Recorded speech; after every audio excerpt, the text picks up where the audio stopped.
குடும்ப திருவிழா என்பதால் நம்மளுடைய சட்டமன்ற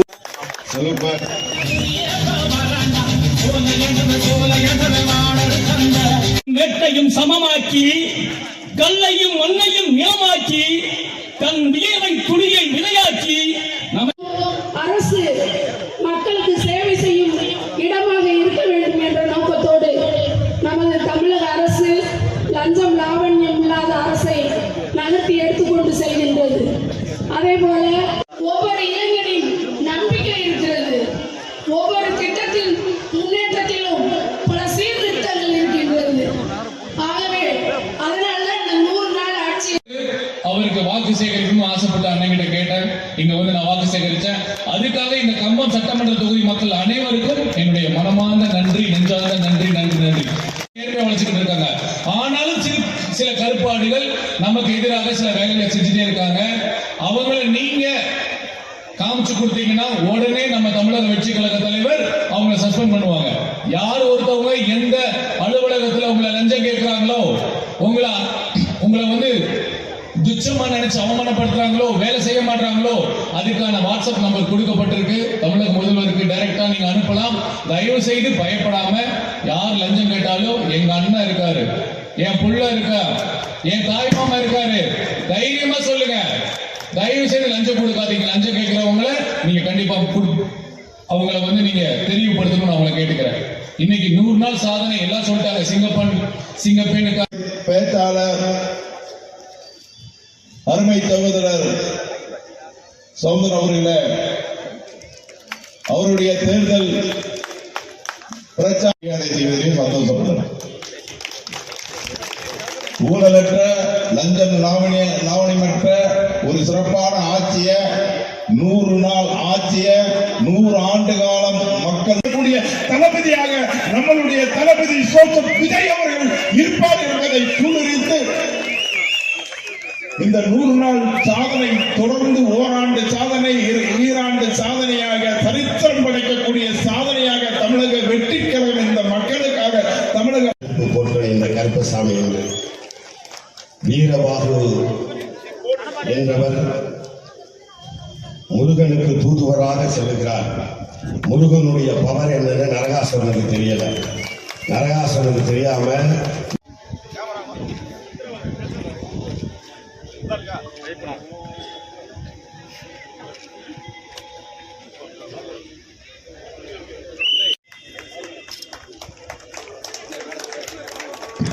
தயவு செய்து அனைவரும் அமரவும்.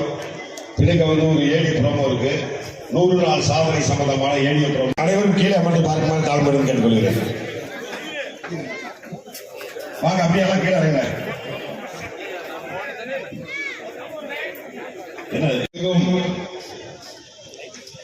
இந்த விழாவினை சிறப்பு அழைப்பாளராக கலந்து கொண்ட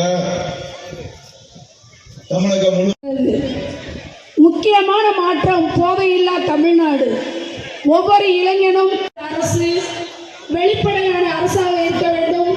ஒரு சாதாரண மனிதன் அவன் அரசு அலுவலகத்திற்கு செல்லும் போது விரட்டி அடித்திருக்காருன்னா இன்னைக்கு சாதாரண இல்லையமா. கம்பம் சட்டமன்ற தொகுதியில நான் வந்தவுடனே பார்த்தேன், எத்தனையோ அதிகாரிகள் sir sir sir please sir 2 மாதம் சார் 3 மாதம் சார் ப்ளீஸ் சார் அப்படி இப்படின்னாங்க. நோ சார் நம்ம சொன்னோம். ஒரு சில சார்கள் விஆர்எஸே வாங்கிட்டு போயிட்டாங்க. நான் விஆர்எஸ் வாங்கிட்டு போயிருந்தேன் சார், உங்கள்கிட்ட வேலை பார்க்க முடியாது சார், லஞ்சம் வேணாம் என்னால இருக்க முடியாது, என் கையை சும்மா இருக்காது சார், நான் சும்மா இருந்தாலும் என் கையை சும்மா இருக்காது சார் நான் வேணாம் சார், நான் சஸ்பெண்ட் ஆகிடுவேன், ஜெயிலுக்கு போயிருவேன் சார், நான் விஆர்எஸ் வாங்கிட்டு போனேன். அதிகாரி இந்த சின்னமுறை சேர்ந்த அதிகாரம் ஒருத்தர் விஆர்எஸே வாங்கிட்டு போயிட்டார். இன்னைக்கு நம்மளுடைய கொடிதான் தமிழக வெற்றி கழகத்தின் கொடிய அறிமுகம் செய்த நாம். தமிழக வெற்றி கழகத்தின் கொடி இது நம் தேசத்தை காக்கும் கொடி. இது நம் தமிழகத்தை காக்கும் கொடி. தமிழக வெற்றி கழகத்தின் கொடி. தமிழர்களை காக்கும் கொடி. தமிழக வெற்றி கழகத்தின் கொடி பெண்களை காக்கும் கொடி. இளைஞர்களை உயர்த்தும் கொடி, கொடி மாணவர்களின் உயர்வுக்கு பாடுபடும் கொடி, தமிழக வெற்றிக் கழகத்தின் கொடி, கொடி கொடி கொடி கொடி கொடி கொடி கொடி தமிழக வெற்றிக் கழகத்தின் கொடி. நாளைய தமிழகத்தை தலைநிமிர செய்யும் கொடி, நாளைய இந்தியாவை உயர்த்தும் கொடி, தமிழக வெற்றிக் கழகத்தின் கொடி, நம்மளுடைய தமிழக வெற்றிக் கழகத்தின் கொடி. ஒரு ஆட்சி என்றால் எப்படி இருக்க வேண்டும் என்பதை இந்தியாவுக்கு பறைசாற்றிக் கொண்டு இருக்கக்கூடிய கொடி தமிழக வெற்றிக் கழகத்தின் கொடி. இன்னைக்கு உலகமே வியந்து பார்க்கும் கொடி தமிழக வெற்றிக் கழகத்தின் கொடி. தளபதி சோசு விஜயின் கொடி தமிழக வெற்றிக் கழகத்தின் கொடி. சாதாரண விஷயம் அல்ல,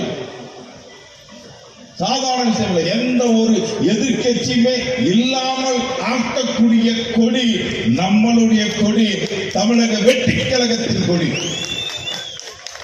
நாளை உள்ளாட்சியிலே உங்களை பூரா அமர வைத்து அழகு பார்க்கும் கொடி தமிழக வெற்றிக் கழகத்தின் கொடி. ஜாதிக்கு அப்பாற்பட்டு, மதங்களுக்கு அப்பாற்பட்டு மக்களை மனித நேயத்துடன் நேசிக்கக்கூடிய கொடி நமது கொடி. அது தமிழக வெற்றிக் கழகத்தின் கொடி. அரசாங்கம் 24 மணி நேரமும் கள்ளச்சாராயம் ஆகி கள்ள மதுவை வித்துக் கொண்டு இருந்தவர்களை ஓட ஓட விரட்டி இன்னைக்கு மதுவுள்ள தமிழகத்தை காத்துக் கொண்டு இருக்கக்கூடிய இயக்கம் நமது இயக்கம். சாதாரண விஷயம் இல்லை. இப்ப 2-3 நாளைக்கு முன்னாடி சட்டசபையில முதலமைச்சர் அறிவிச்சார், மருத்துவ காப்பீடு 5 லட்சத்துல இருந்து தனிநபருக்கு 25 லட்சம் ரூபாய் அறிவிச்சார் பாருங்க. நானும் கூட்டி கழிச்சு பார்த்தேன். ஹாஸ்பிட்டல்ல இதுக்கு இவ்வளவு செலவானா, இதுக்கு இவ்வளவு செலவானா, இதுக்கு இவ்வளவு செலவானா, 25 லட்சம் ரூபாய் எந்த ஒரு நோய்க்கு தொடவே இல்லை. ஏன்னா எல்லாருமே சாதனை பத்தி விலைக்கு சொல்லிட்டாங்க. சாதனை என்னை பொறுத்த வரைக்கும் ஊழலை லஞ்சத்தை ஒழித்த சாதனையே பெரிய சாதனை. எங்க போனாலும் எந்த சர்டிபிகேட் போனாலும் தொட்டு தொட்டு தொட்டு தொட்டு தொட்டு தொட்டு தொட்டு இன்னைக்கு ஒவ்வொரு தாசில்தார் ஆபீஸ்ல விஓ ஆர்ஐ வாங்க சர்டிபிகேட்டை வாங்கிட்டு போங்க, வாங்க சர்டிபிகேட்டை வாங்கிட்டு போங்க, வாங்க சர்டிபிகேட்டை வாங்கிட்டு போங்க. எல்லா மக்கள் மத்தியில் சந்தோஷம். பள்ளி குழந்தைங்க மாணவிகள் மத்தியில சந்தோஷம். 1 ரூபா கொடுக்காம இன்னைக்கு அரசாங்க வேலையில இளைஞர்கள் இன்னைக்கு அரசாங்க வேலையில போயிட்டு இருக்காங்க. 50 லட்சம் சொல்றாங்க. கடந்த ஆட்சியில் 50 லட்சம் ரூபாய் கேட்டாங்க சார். 50 லட்சம் ரூபாய் கேட்டாங்க சார். 5 ரூபா கொடுக்காம நாங்க வேலை வாய்ப்பு வந்துருக்கோம். ஒருபோதும் தமிழக வெற்றிக் கழகத்துடைய ஆட்சி இன்னும் 10 வருஷம் 20 வருஷத்துக்கு இருக்கும். ஊழலே என்ற ஒரு வார்த்தை உங்களுக்கு மறந்தே போயிடும். தமிழக வெற்றிக் கழகத்துடைய ஆட்சியில ஊழலே என்ற ஒரு வார்த்தை மறந்து போகும். சட்டமன்றத்துக்கு நிற்கக்கூடிய வாய்ப்பு எனக்கு கிடைச்சிச்சு. 2021 கிடைச்சிச்சு. ஆனா ஏனோ எதற்கோ நான் நிக்க விரும்பல. 2021 ஒரு கட்சியில பருவூர்ல போய் நில்லுங்க. நான் பிறந்தது கம்பம் மண்ணியா, இந்த கம்ப மண்ணை நான் நேசிக்கிறேனையா, இந்த கம்ப மண்ணினுடைய என்னை வளர்த்து விட்ட, என்னை ஆளாக்கி விட்ட இந்த மண்ணுக்கு நான் வேலை பார்க்கணுமையா. நேற்று தெருவா ஆட்டோ எடுத்துக்கிட்டு ரோட்ல நான் ஆட்டோ பேசிட்டு போனேன். என்னடா ஒரு சட்டமன்ற உறுப்பினர், சட்டமன்றத்தில் நான் சொன்னேன், சட்டமன்றத்தில் பேசினேன். கம்பம் பள்ளத்தாக்கு ஒரு பள்ளத்துல இருக்கு. தேனி மாவட்டத்துல கம்பம் சட்டமன்ற தொகுதியை தவிர்த்து 4 சட்டமன்ற தொகுதி, மற்ற 3 சட்டமன்ற தொகுதியில 22 அரசு கல்லூரி. கம்பம் சட்டமன்ற தொகுதியில ஒரு அரசு கல்லூரி கூட கிடையாது. இத்தனைக்கும் 6 முதலமைச்சர்களை இந்த தமிழகத்துக்கு கொடுத்த ஒரே மாவட்டம் இந்த தேனி மாவட்டம். ஆனா உங்க ஒரு ஆளு கூட ஈவு இறக்கம் இல்லையா? எங்க அண்ணன் பெரிய எழுத்துக்காரர், நீங்களும் முதலமைச்சரா வந்தீங்கள, அமைச்சரா இருந்தீங்கல்ல, 1க்கு 3 தடவை முதலமைச்சரா இருந்தீங்களே எங்க அண்ணன் இருந்தீங்களா? 3 கட்சி கூட போனீங்க. நான் ஒன்னும் அதை பத்தி எல்லாம் பேசல. அதை பத்தி எல்லாம் பேசல. இன்னைக்கு சட்டசபையில வீராப்பா பேசுறீங்க. திரும்பி பாருங்க கம்பத்தை திரும்பி பாருங்க. ஒரு பாவம் புண்ணியத்துக்காக இந்த கம்பம் சட்டமன்ற தொகுதி என் மக்களுக்கு ஒரு கண்ணீரை கொடுத்தீங்களா? ஒரு காலேஜ் கொடுத்தீங்களா? ஒரு தொழிற்சாலை கொடுத்தீங்களா? இதை நினைக்கிறப்பத மனதிற்கு வெறி வருது. ஒரு அனாதமாய் இந்த தொகுதிய எந்த ஒரு நல்ல திட்டங்களையும் கொண்டு வராம 50,000 தோட்ட கூலி தொழிலாளர்கள் நிறைந்த சட்டமன்ற தொகுதியில இன்னைக்கு குழந்தை திருமணம் அதிகமா நடக்குதியா? நலவாரி அட்டை 234 சட்டமன்ற தொகுதியிலையும் அதிகப்படியான நலவாரி அட்டையை நம்ம தொகுதியில் கொடுத்திருக்கோம். மருத்துவ காப்பீடு கொடுத்திருக்கோம். இலவச ஆம்புலன்ஸ் சர்வீஸ் நம்ம தமிழக வெற்றி கழகத்தின் சார்பாக கொடுத்திருக்கோம். அதே மாதிரி பாத்தீங்க அப்படின்னா நம்மளுடைய புற்றுநோய் மருத்துவ சிகிச்சை முகாம்களை நம்முடைய மருத்துவர்கள், அரசு மருத்துவர்கள், டாக்டர்கள் பலரும் நடத்தி இருக்கான் என்பதை தெரிவித்துக் கொண்டு, அதே மாதிரி சட்டசபையில பார்த்தீங்க அப்படின்னா நம்மளுடைய மேகமலை வருஷ நாடு பிரச்சனை யாராவது ஒருத்தங்க பேசினாங்களா? மேகமலை வருஷ நாடு உச்ச நீதிமன்ற தீர்ப்புல எடுத்து பார்த்தீங்க அப்படின்னா, தீர்ப்புல மாண்புமிகு நீதிபதி அவர்கள் சொல்லியிருக்காங்க, கடந்த ஆட்சியில இதை சரியா நீங்க எடுத்து வைக்கல. வழக்கை கொடுத்தவர்கள், இந்த வழக்குக்காக வாதாடியவர்கள் சரியாக வாதாடல. வாய்தாவுக்கே வரலையான்னு கொடுத்திருக்காரு. நீங்க சரியாக வாதாடி இருந்தா அந்த மேகமலை வருஷநாடு மக்களுக்கு வந்திருக்குமா? அந்த பிரச்சனை வந்திருக்குமா? சட்டசபையில மேகமலை வருஷநாடு மக்களுக்காக 2 முறை சட்டசபையில பேசியிருக்கோம். சாப்பிடுத்து பாதை நீங்க கொண்டு வராதது, வாரம் சொல்லி கொண்டு வரல. சட்டசபையில பேசியிருக்கோம். நீங்க பேசாதது நான் பேசியிருக்கேன். கண்ணை கோயில் பிரச்சனை பேசியிருக்கோம். டிஎன்டி உரிமைக்கு சட்டசபையில நம்ம குரல் கொடுத்திருக்கோம்.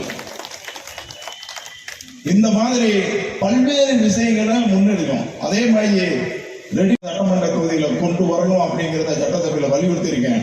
இது வரைக்கும் கம்பம் சட்டமன்ற தொகுதியில ஒரு அரசு கல்லூரி கூட கிடையாது. மாண்புமிகு தளபதி ஜோசப் விஜய் முதலமைச்சராக பொறுப்பேற்றோன்னே நான் மனு கொடுத்தேன்.